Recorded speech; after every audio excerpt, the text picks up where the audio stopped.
Oriental higher secondary school Mirzapur અમદાવાદની YouTube ચેનલમાં આપનું સ્વાગત છે। વિદ્યાર્થી મિત્રો, અગાઉના વિડિયોની અંદર આપણે જોઈ ગયા, આજે પણ આપણે આ વિડિયોની અંદર જોવાનું છે। વિષય છે અર્થશાસ્ત્ર, જેનું નામ છે અર્થશાસ્ત્ર વિષય પ્રવેશ। અગાઉ પણ મેં તમને કેટલીક માહિતી આપી હતી આ ચેપ્ટરની અંદર કે અલગ અલગ અર્થશાસ્ત્રીઓએ અલગ અલગ જે પણ વ્યાખ્યાઓ સમજાવી છે કે આપણે જોયું હતું, પરંતુ આજે આપણે નવા ટોપિક સાથે આજે ચર્ચા કરવાની છે। તો આજનો જે ટોપિક છે આર્થિક પ્રવૃત્તિ અને બિન આર્થિક પ્રવૃત્તિ સમજવાનું છે। અર્થશાસ્ત્રનો આ સૌથી અગત્યનો ભાગ છે આર્થિક પ્રવૃત્તિ, અને આ આર્થિક પ્રવૃત્તિ વિશે આપણે સમજવાનું છે। સૌથી પહેલા જોઈશું આર્થિક પ્રવૃત્તિનો અર્થ। અહીંયા મેં લખ્યું છે કે જરૂરિયાતોના સંતોષ માટે વસ્તુઓ કે સેવાઓ મેળવવા, આવક કે ખર્ચ કરવાની પ્રવૃત્તિ એટલે આર્થિક પ્રવૃત્તિ। અહીંયા સમજજો કે જે કોઈ માણસ છે એ માણસની જરૂરિયાતોને સંતોષવા માટે જે પણ પ્રવૃત્તિ કરવામાં આવે છે એ બધી જ પ્રવૃત્તિઓને આર્થિક પ્રવૃત્તિ તરીકે ઓળખવામાં આવે છે। અહીંયા એક વસ્તુ પણ તમારે ધ્યાન રાખવાનું છે કે આર્થિક પ્રવૃત્તિની અંદર ખાસ કરીને ત્રણ બાબતોનો ઉપયોગ થતો હોય છે। ત્રણ બાબતો મહત્વની છે, એમાં સૌથી પહેલું છે આવક, બીજા નંબરે છે ખર્ચ અને ત્રીજા નંબરે છે વિનિમય। આ જ્યારે ત્રણેય શબ્દોનો પ્રયોગ થતો હોય છે ત્યારે આર્થિક પ્રવૃત્તિ બનતી હોય છે। અહીંયા હું તમને કેટલાક ઉદાહરણો આપીને સમજાવું। દાખલા તરીકે હોટેલમાં જઈને જમવું, તો આ એક આર્થિક પ્રવૃત્તિ છે। કેમ આર્થિક પ્રવૃત્તિ છે? તો એના પાછળનું કારણ છે કે હોટેલમાં જઈને જમવું, તમે જે જમવાનો સંતોષ મેળવો છો, પણ આના માટે તમારે ખર્ચ કરવો પડતો હોય છે, પૈસા વાપરવા પડતા હોય છે, ત્યારે તમે એ જરૂરિયાતને સંતોષો છો। એટલા માટે કહી શકીએ કે હોટેલમાં જઈને જમવું એ આર્થિક પ્રવૃત્તિ છે। બીજા નંબરે જોઈએ શિક્ષણ। તમને પ્રશ્ન થશે કે શિક્ષણ પણ આર્થિક પ્રવૃત્તિ કહી શકાય? તો હા, કેમ કહી શકાય હું તમને અહીંયા સમજાવું। તો શિક્ષણ, તમે જે શિક્ષણ મેળવો છો તો એ શિક્ષણ તમે ડિગ્રી માટે મેળવો છો। ડિગ્રી મેળવી તો તમે નોકરી કરો છો, નોકરી કરો છો તો તમારી આવક થશે, અને એ જ આવક દ્વારા તમે એ જરૂરિયાતોને સંતોષો છો। એટલે કહી શકીએ કે આ પણ પ્રવૃત્તિ એ આર્થિક પ્રવૃત્તિ કહી શકાય। ત્રીજા નંબરનું ઉદાહરણ છે કે શિક્ષક।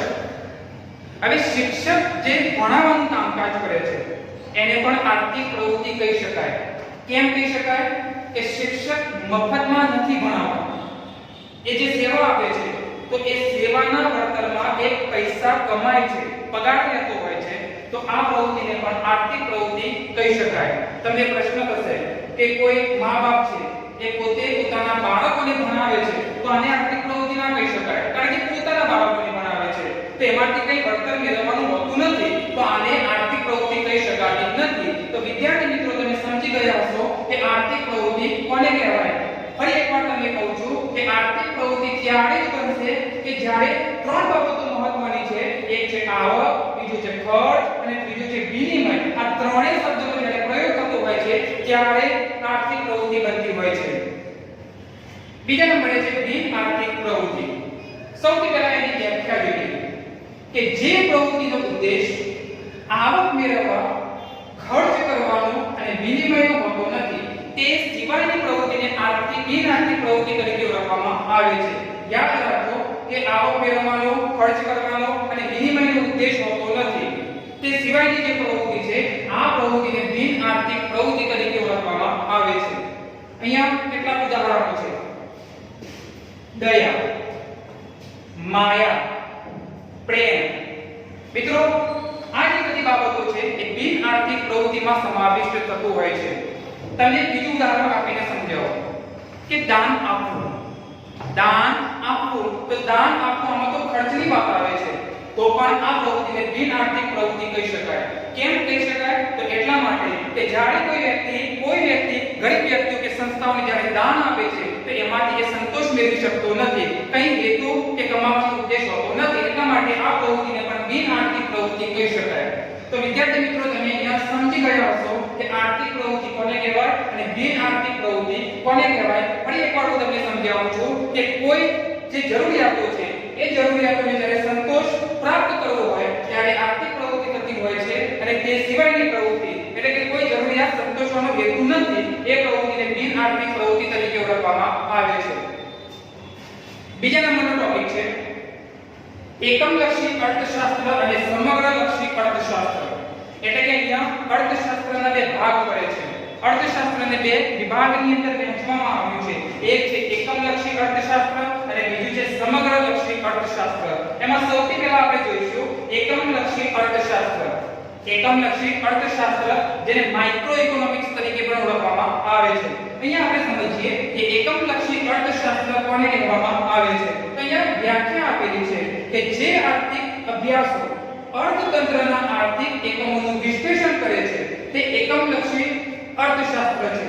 ફક્ત એક જ વસ્તુઓનો અભ્યાસ કરે છે એવી બાબતોનો સમાવેશ એકમલક્ષી અર્થશાસ્ત્રમાં થતો હોય છે. અહીંયા કેટલાક ઉદાહરણો પણ મેં આપેલા છે.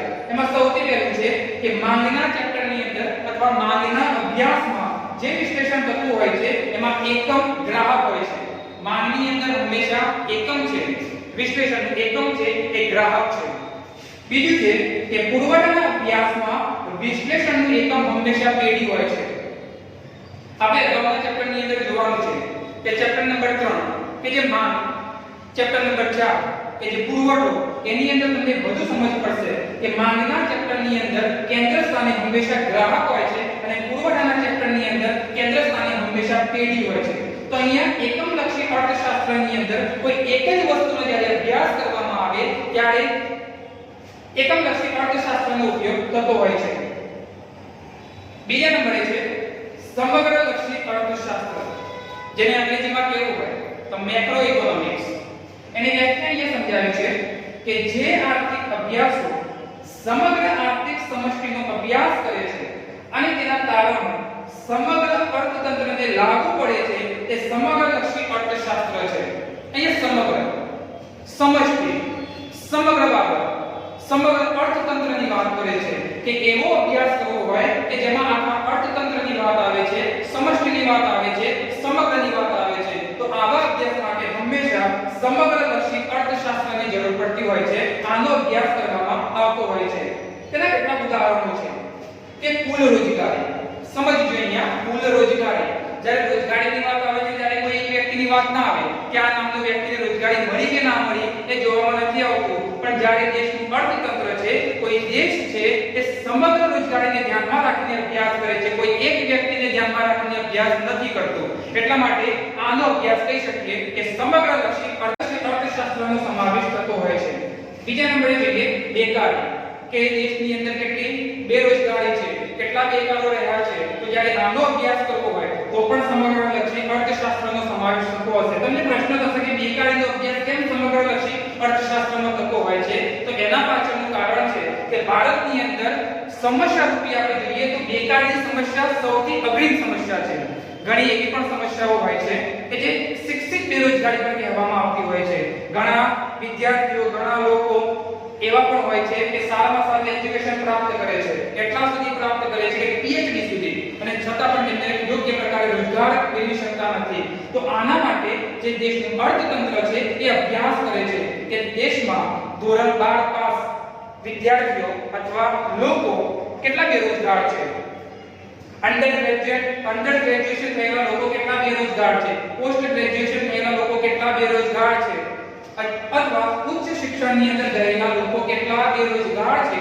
તો આવી બેકારીનો જ્યારે અભ્યાસ કરવામાં આવે છે ત્યારે સમગ્રલક્ષી અર્થશાસ્ત્રની જરૂર પડતી હોય છે.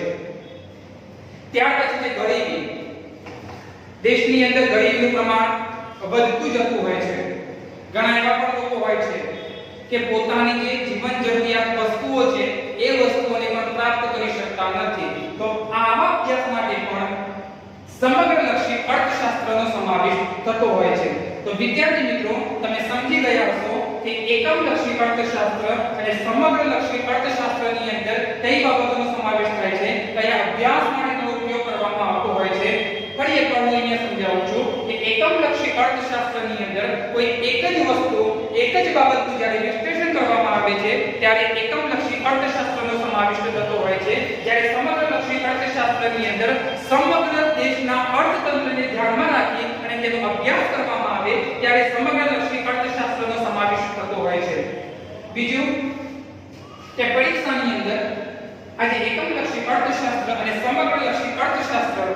બે ગુણની અંદર તફાવતમાં પૂછાતો હોય છે તો તમારે અહીંયા તફાવત રૂપી પણ તમારી પરીક્ષામાં લખવાનું છે અને તૈયારી પણ કરવાની છે. ત્યાર પછી આપણે જોઈશું નવો ટોપિક છે કે આર્થિક માહિતીની રજૂઆત. થોડું આંકડાશાસ્ત્રની વાત કરે છે. અહીંયા ઇકોનોમિક્સની અંદર સ્ટેટિસ્ટિકલ બાબત લાગુ પાડી છે અને આવી જ છે. શું કહે છે? આર્થિક માહિતીની રજૂઆત. તો વિદ્યાર્થી મિત્રો ખાસ કરીને આર્થિક માહિતીની રજૂઆત ત્રણ રીતે જોવા મળતી હોય છે, ત્રણ રીતે થતી હોય છે. એમાં નંબર 1 ભાષા દ્વારા, યાદ રાખજો. નંબર 1 ભાષા દ્વારા વર્ણનાત્મક, નંબર 2 આંકડાઓ દ્વારા અને નંબર 3 આકૃતિ દ્વારા. એટલે કે જ્યારે આર્થિક માહિતી છે, દેશની ઘણી બધી એવી માહિતી હોય છે. દાખલા તરીકે NSSO નેશનલ સેમ્પલ સર્વે ઓર્ગેનાઇઝેશન આ એક ભારતીય સંસ્થા છે અને આ સંસ્થાનું જે કામકાજ છે એ આંકડાઓ આપવાનું કામકાજ કરે છે કે દેશની અંદર ગરીબી કેટલી છે, બેરોજગારી કેટલી છે, દેશની વસ્તી કેટલી છે, એવા આંકડાઓ આપે છે. તો જ્યારે આ સંસ્થા આંકડાઓ આપે છે ત્યારે આ માહિતીનો ઉપયોગ થતો હોય છે. ફરી એકવાર આર્થિક માહિતીની રજૂઆત હંમેશા ત્રણ રીતે થતી હોય છે. ભાષા દ્વારા થતી હોય છે, બીજા નંબરે આંકડાઓ દ્વારા થતી હોય છે અને ત્રીજા નંબરે આકૃતિ દ્વારા થતી હોય છે. એમાં સૌથી પહેલા આપણે ચર્ચા કરીશું ભાષા દ્વારા વર્ણનાત્મક. એમાં એક એક્ઝામ્પલ ની અંદર લખ્યું છે કે વસ્તુની કિંમતમાં ઘટાડો થવાથી વસ્તુની માંગમાં વિસ્તરણ થાય છે. અહીં એક શબ્દ આવે છે વિસ્તરણ, જેની ચર્ચા આપણે અગાઉના ચેપ્ટરોની અંદર કરીશું. પરંતુ અહીંયા તમને હું શોર્ટમાં સમજાવું છું કે વિસ્તરણ કોને કહેવામાં આવે. તો તમારે અહીંયા વિસ્તરણ એવા રૂપમાં લેવાનું છે કે એક પ્રકારનો વધારો. આમ તો વિસ્તરણને વધારો કહી શકાતો નથી, પરંતુ હાલ પૂરતું તમારે સમજવાનું છે કે વિસ્તરણ એટલે વધારો. ફરી એકવાર, વસ્તુની કિંમતમાં ઘટાડો થવાથી જ્યારે વસ્તુની કિંમત ઘટે છે ત્યારે એ વસ્તુની જે માંગ હોય છે એ માંગ વિસ્તરણ પામે છે, એટલે કે વધારો થાય છે. અહીં એક કોટેશન છે, એક નિયમ સમજાવે છે. તો આ જે નિયમ છે, આ જે કોટેશન છે, એને કહી શકીએ કે ભાષા દ્વારા વર્ણનાત્મક. હું અહીંયા બોલ્યો કે વસ્તુની કિંમતમાં ઘટાડો થવાથી વસ્તુની માંગમાં વિસ્તરણ થાય છે, તો ભાષા છે. હું એને બોલ્યો અને તમે સમજ્યા. તો પહેલું પ્રકારની જે માહિતી છે કે ભાષા દ્વારા વર્ણનાત્મક. બીજા નંબરે છે આંકડાઓ દ્વારા. કોઈ પણ માહિતી હોય એ માહિતીને જે આંકડાઓ આપવામાં આવે છે એ આંકડાઓની વાત કરે છે. તો હું અહીંયા એક અનુસૂચિ મેં દોરી છે. એ અનુસૂચિની અંદર કેટલાક આંકડાઓ આપ્યા છે, કેટલીક માહિતી આપી છે. અહીંયા જોઈએ કે આંકડાઓ દ્વારા જે રજૂઆત થતી હોય છે એમાં બે પ્રકારની બાબતો અહીંયા મેં સમાવિષ્ટ કરી છે. એમાં નંબર 1 છે કિંમત અને બીજું છે માંગ. કિંમત રૂપિયામાં હોય હંમેશા, કારણ કે આપણે ભારતમાં રહીએ છીએ. તો અહીંયા જે મેં રૂપિયાનો જે સિમ્બોલ આપ્યો છે, તો કિંમત હંમેશા રૂપિયામાં હોય છે અને માંગ હંમેશા એકમમાં હોય છે. તમારે પણ ખાસ યાદ રાખવાનું છે, અગાઉના ચેપ્ટરોની અંદર આ બાબત સૌથી અગત્યની છે. અનુસૂચિ, આકૃતિ એ બધું આવતું જ હોય છે, પરંતુ અહીંયા તમે ધ્યાન રાખો કે કિંમત હંમેશા રૂપિયામાં હોય છે અને માંગ હંમેશા એકમમાં હોય છે. તો અહીંયા મેં એક અનુસૂચિ સમજાવી છે. આ અનુસૂચિને આપણે સમજીએ કે વસ્તુની કિંમત શરૂઆતમાં 30 છે, જ્યારે માંગ એકમમાં 1 છે. એક એક્ઝામ્પલ આપું કે દૂધ. જ્યારે 1 લીટર દૂધની કિંમત 30 રૂપિયા હતી ત્યારે 1 લીટર ખરીદવામાં આવતું. યાદ રાખજો, અહીંયા હું એક્ઝામ્પલ આપું છું કે જ્યારે દૂધની કિંમત 30 રૂપિયા હતી ત્યારે 1 લીટર ખરીદવામાં આવતું હતું. હવે કેવી ઘટના બને છે એ તમે જુઓ કે કિંમતમાં ઘટાડો થાય છે. જે 30 રૂપિયા હતો એ હવે 20 રૂપિયા થાય છે, એટલે કે કિંમત ઘટે છે. તો 30 રૂપિયાના સ્થાને હવે દૂધની જે કિંમત છે, 1 લીટર દૂધની કિંમત છે 20 રૂપિયા થાય છે. તો કિંમત ઘટે છે. તો જ્યારે કિંમત ઘટે ત્યારે જે દૂધની માત્રા છે એમાં લોકો વધારો કરતા હોય છે. તો અહીંયા 2 લીટર ખરીદે છે. તમને પ્રશ્ન થશે કે કેમ 2 લીટર ખરીદે? તો એના પાછળનું કારણ છે કે શરૂઆતમાં 30 રૂપિયા કિંમત હતી, કિંમત વધારે હતી, એટલે કિંમત ઘટી છે. તો લોકો હવે 1 લીટરના સ્થાને 2 લીટર ખરીદે છે. ત્રીજી બાબત શું કરે છે કે 20 રૂપિયાના સ્થાને હવે 10 રૂપિયા થાય છે. કિંમત ઘટીને 20 ના સ્થાનેથી 10 રૂપિયા થાય છે. તો અહીંયા કિંમત ઘટી. તો લોકો શું કરશે કે જે 2 લિટર છે એના સ્થાને હવે 3 લિટરની ખરીદી કરશે. તો અહીંયા તમે સમજી ગયા હશો કે જેમ જેમ વસ્તુની કિંમત ઘટતી જાય છે તેમ તેમ જે માંગના એકમો છે એ વધતા જાય છે. વસ્તુની કિંમત ઘટે છે ત્યારે માંગના એકમો વધે છે. તો આ પરિસ્થિતિને કહેવામાં આવે છે વિસ્તરણ થયું. યાદ રાખજો, આ પરિસ્થિતિને કહેવામાં આવે છે વિસ્તરણ થયું. જ્યારે વસ્તુની કિંમત ઘટે છે ત્યારે વસ્તુની જે માંગ છે એના એકમો વધતા હોય છે. તો આને જ કહી શકીએ કે વિસ્તરણ. તો આ જ માહિતી છે આંકડાઓ દ્વારા રજૂઆત કહી શકીએ. અહીંયા મેં આંકડાઓ આપ્યા છે. અહીંયા 30 રૂપિયા છે, અહીંયા 1 એકમ છે, અહીંયા 20 રૂપિયા છે, અહીંયા 2 એકમ છે, અહીંયા 10 રૂપિયા છે, અહીંયા 3 એકમ છે. તો આ જ માહિતીની રજૂઆત થઈ એ આંકડાઓ દ્વારા થઈ. પહેલી માહિતી ફક્ત શબ્દોની અંદર આપ્યું હતું કે વસ્તુની કિંમતમાં ઘટાડો થવાથી વસ્તુની માંગનું વિસ્તરણ થાય છે, ફક્ત ભાષા દ્વારા. એમાં કઈ આંકડાઓ કે કઈ આકૃતિ આપી નથી. બીજા નંબરની એની એ જ માહિતી છે જે ભાષા દ્વારા જે પ્રયોગ કરવામાં આવ્યો છે એની એ જ માહિતી છે, ફક્ત આંકડાઓમાં આપી છે. ત્રીજા નંબરે જોઈશું આકૃતિ દ્વારા.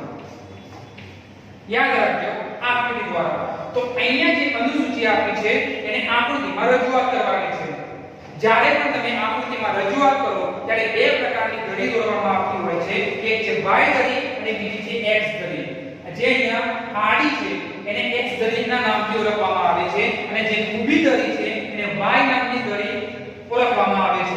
અહીંયા આપણે સમજીએ કે તમને પ્રશ્ન થશે કે વસ્તુની જે કિંમત છે એ કઈ ધરી ઉપર મૂકવો અને માંગ છે, માંગના એકમો છે એ કઈ ધરી પર મૂકવામાં આવતો હોય છે. તો વિદ્યાર્થી મિત્રો તમે અહીંયા સમજો કે હંમેશા જે x ધરી છે એમાં માંગના એકમો હોય છે, પુરવઠાના એકમો હોય છે, દેશ હોય છે. આ બધી જે માહિતી છે એ હંમેશા x ધરી પર મૂકવામાં આવતી હોય છે. એવી જ રીતે y ધરી પર હંમેશા વસ્તુની કિંમત હોય છે. યાદ રાખજો, જે ઊભી ધરી y છે એમાં વસ્તુની કિંમત જ રજૂઆત કરવામાં આવતી હોય છે. અહીંયા આપણે સમજીએ કે x ધરી અને y ધરી જ્યાં છેદે છે ત્યાં હંમેશા 0. યાદ રાખજો, x ધરી અને y ધરી જ્યાં છેદે છે ત્યાં હંમેશા 0 હોય છે. સૌથી પહેલા આપણે વસ્તુની કિંમત y ધરી પર મૂકીએ. તો અહીંયા જુઓ 30 20 અને 10 આપ્યા છે. તો અહીંયા પણ તમારે આમથી શરૂઆત કરવાની છે. અહીંયા 0 10 20 અને 30. જ્યારે પણ તમે આ કિંમત મૂકો છો ત્યારે પ્રમાણ માપમાં હોવી જોઈએ, સપ્રમાણમાં હોવી જોઈએ. એવી જ રીતે માંગ એકમમાં આપી છે x ધરી ઉપર. તો અહીંયા 1 2 અને 3. એવી જ રીતે અહીંયા 1 2 અને 3.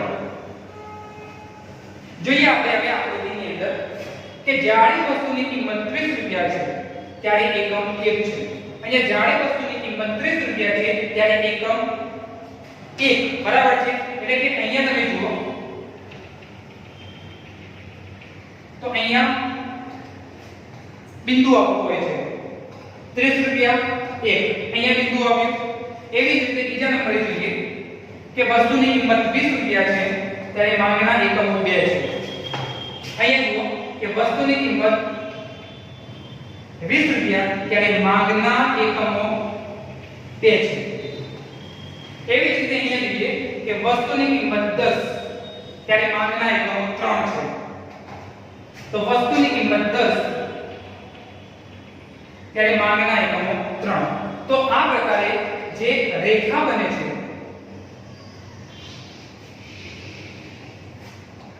એ આમ તો માંગની રેખા છે, પરંતુ અહીંયા રજૂઆત થઈ આકૃતિમાં. જ્યારે પણ તમે અહીંયા રેખા દોરો છો, 3 બિંદુઓ આપો છો, તો આ બિંદુઓના નામ પણ તમારે આપવાના છે A B અને C. યાદ રાખજો, અગાઉના ચેપ્ટરની અંદર પણ જ્યારે આકૃતિ તમે દોરો છો ત્યારે જે પણ બિંદુઓ આવે છે એ બિંદુઓના નામ આપવાના છે. શા માટે? કારણ કે તેના રજૂઆત માટે, તેના વિશ્લેષણ માટે. તો અહીંયા પણ બે નામ આપ્યા છે A B અને C. આ જે 3 નામ આપ્યા છે એનાથી આપણે ઓળખી શકીએ કે 30 અને 1 એ નામથી ઓળખાય છે, 20 અને 2 નામથી ઓળખાય છે, 10 અને 3 C નામથી ઓળખાય છે. તો આ થઈ આકૃતિ દ્વારા રજૂઆત. બીજું અહીંયા એ પણ સમજવાનું છે કે જે ભાષા દ્વારા વર્ણનાત્મક જે માહિતી આપી છે કે વસ્તુની કિંમતમાં ઘટાડો થવાથી વસ્તુની માંગમાં વિસ્તરણ થાય છે એની એ જ માહિતી છે આંકડાઓ દ્વારા, અને આંકડાઓમાં જે માહિતી આપી છે એની એ જ માહિતી છે આકૃતિમાં. આ વસ્તુને તમારે સમજવાની છે.